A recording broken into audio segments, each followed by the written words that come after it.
Come sempre in Veneto si fa di necessità virtù.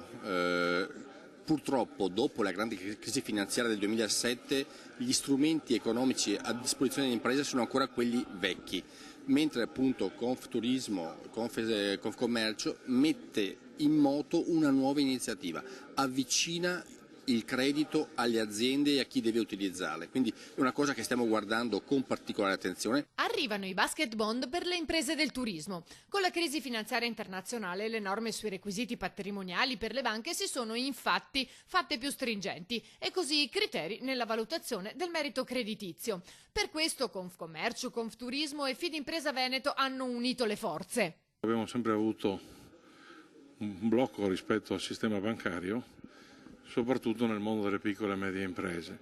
Oggi si cerca in tutti i modi di inserire anche alcune possibilità, perché certamente i mercati che ci girano intorno, non solo quello italiano, hanno tradizioni diverse. Quindi è una scommessa che secondo noi non dovrebbe essere difficile da vincere, parte da qua per diventare un sistema che opera in tutta Italia.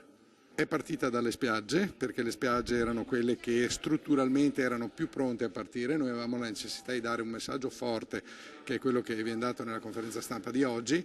Già più di 20 aziende hanno aderito, ne abbiamo altre in coda per la seconda tranche di emissione. Da questo momento partiamo su tutto il territorio però del Veneto, quindi in primis penso al Bellunese, Olimpiadi 2026, Mondiali 2021 e poi in espansione verso tutto il territorio regionale.